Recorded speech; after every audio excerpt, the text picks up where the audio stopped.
नमस्कार दोस्तों क्या आपने सोचा है कि बीबीए वाले आईएमयू सीईटी 2023 के थ्रू आईएमयू कॉलेज में कैसे एडमिशन ले सकते हैं।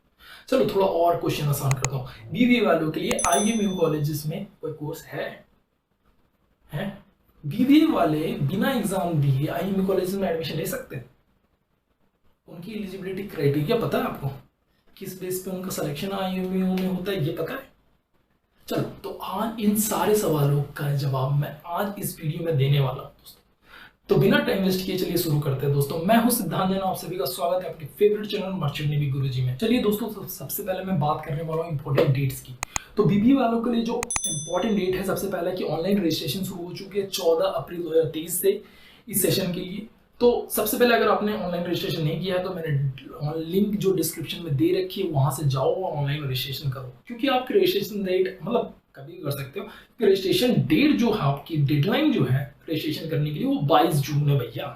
आईएमयू सीईटी कब का हो चुका है, लेकिन आपकी 22 जून तक डेट है, आप आराम से ऑनलाइन रजिस्ट्रेशन कर सकते हो। अब दूसरी बात आती है कि जो इनमें सेलेक्टेड कैंडिडेट्स होंगे, मैं आपको बताऊंगा कि सेलेक्ट किस बेस पे करती है आईएमयू, ठीक है। तो जो सेलेक्टेड कैंडिडेट्स हैं उनकी पहली लिस्ट आएगी आपको 30 जून को, और उनका जो प्रोग्राम फी का डेडलाइन होगा पेमेंट का वो होगा 4 जुलाई तक। अब उसके बाद बोलोगे कि सेकंड लिस्ट भी आती है। हाँ, तो सेकंड लिस्ट आती है ना, तो सेकंड लिस्ट में जो आएगी आपका उसका पब्लिकेशन का डेट है 10 जुलाई का। अब 10 जुलाई वालों के लिए जो डेडलाइन होगा पेमेंट का वो है 13 जुलाई तक, ठीक है। तो 13 जुलाई के बाद आपको एक चीज और समझना है कि जो एडमिशन के लिए अनाउंसमेंट होगा कि चलो इतने लोगों ने कर दिया है पेमेंट, इतने लोग आ गए हैं लिस्ट में, फर्स्ट लिस्ट में से इतने लोगों ने पेमेंट किया, सेकंड लिस्ट में इतने लोगों ने पेमेंट किया, तो उस बेस पे बहुत ज्यादा हो जाता है। मतलब मान लो कि बीबीए में सीट है 80, अब आगे 120 लोग, उसमें अब फिर करती है आईएमयू एफसीएफएस पे बेस पे एडमिशन कंडक्ट। एफसीएफएस मतलब फर्स्ट कम फर्स्ट सर्व, पहले आओ पहले पाओ। तो एफसीएफएस में आपको कुछ करना नहीं है। 18 जुलाई को ये एफसीएफएस का पोर्टल खुलेगा, ठीक है। 21 जुलाई को ये बंद हो जाएगा। अब एफसीएफएस में होता क्या है कि आपको सबसे पहले 18 जुलाई को जैसे ही पोर्टल खुले फटाक से जाकर रजिस्ट्रेशन कर दो, अब आपको मिल जाएगी सीट। उसके बेस पे आपका जो बीबीए रजिस्टर मतलब बीबीए का जो कोर्स है वो स्टार्ट होने का डेट है 1 अगस्त। आपका 1 अगस्त से सेशन स्टार्ट हो। तो ये तो थे हमारे इंपॉर्टेंट डेट्स। अब चलते हैं बढ़ते हैं कि कौन कौन से कोर्स हैं बीबीए के और कौन कौन से कैंपसेस में। चलो इसके बारे में भी जानते हैं। तो बीबीए के 2 कोर्स हैं दोस्तों, वो भी 3 कैंपसेस में। तो सबसे पहला है दोस्तों बीबीए, जो सबसे ज्यादा वाकिफ होंगे, BBA LI, logistic retail and e commerce. ये बस 2 जगह है, चेन्नई और कोची में, आईएमयू कोची में और आईएमयू चेन्नई कैंपस। अब इनके अलावा दूसरा मैंने बताया था कि apprentice embedded BBA maritime logistic course भी है, जो कि केवल विशाखापट्टनम में, आईएमयू विशाखापट्टनम में ही बस ये कोर्स है, जिसका नाम है, फिर से सुन लो, apprentice embedded BBA maritime logistic course. अब ये जो कोर्स मैंने बता दिया कि ये 2 कोर्स के लिए ही बस आईएमयू में एडमिशन होगा, और ये 3 इंस्टीट्यूट्स हैं, आईएमयू के 3 कैंपसेस हैं जहां बीबीए ऑफर किया जाता है। फिर से मैं बता रहा हूँ, कोची में, चेन्नई में और विशाखापट्टनम। विशाखापट्टनम में बीबीए है वो अप्रेंटाइज वाला, और बीबीए एलआर जो है आपका कोची और चेन्नई में। तो ये था तो कोर्सेस। अब मैं बात करूंगा कि भाई किस बेस पे ये सेलेक्ट करने वाले कैंडिडेट्स को फर्स्ट लिस्ट में सेकंड लिस्ट में कैसे आप छांटने वाले हो, कैसे आप फिल्टर आउट करने वाले हो सबको। तो उसके बारे में अगर मैं बात करूं तो सबसे पहले आपको बता दूं, एक चीज मेंशन की है इस बार आईएमयू ने, वो है CUET, common university entrance test.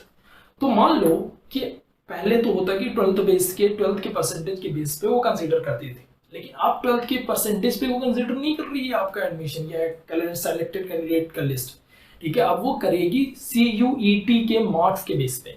CUET कुछ भी नहीं है, आपका कॉमन यूनिवर्सिटी एंट्रेंस टेस्ट है। तो ये ऐसा होता है कि कोई भी आप ले लो, जेई को भी ले लो, कॉमन यूनिवर्सिटी एंट्रेंस टेस्ट ही है वो एक तरह का, फॉर एग्जाम्पल, क्योंकि उससे आपको कई अलग अलग कॉलेज, बहुत सारे NITs, IITs और IITs में आपको एडमिशन जेई के बेस पे ही मिलता है, राइट।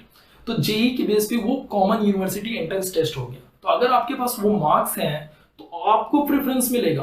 12th वाले केवल जो बंदे के पास केवल 12th का मार्क्स है तो उसको प्रेफरेंस उतना नहीं मिलने वाला जितना कॉमन यूनिवर्सिटी एंट्रेंस टेस्ट लिखने वालों को मिलने वाला है। मान लो जेई नहीं, कोई और भी आपने कॉमन यूनिवर्सिटी एंट्रेंस टेस्ट दिया किसी और कॉलेज का, मान लीजिए कॉलेज का नहीं, एक कंबाइंड जैसे कॉमेडेक होता है, राइट, तो कॉमेडेक होता है, तो कॉमेडेक में भी वो भी कॉमन यूनिवर्सिटी एंट्रेंस टेस्ट है, उसके बेस पे कई अलग अलग यूनिवर्सिटीज में एडमिशन होता है। तो वैसे अगर आपने दिया है तो आपके मार्क्स को आपको प्रेफरेंस दिया जाएगा और उस बेस पे सिलेक्ट किया जाएगा कैंडिडेट्स को कि अगर CUT के मार्क्स हैं आपके पास और 12th आपने की कर रखा है तो चलो CUT के बेस पे आपको हम सेलेक्ट करेंगे, ठीक है, उसके बाद हम देंगे प्रेफरेंस 12th वाले मार्क्स वाले कैंडिडेट्स को।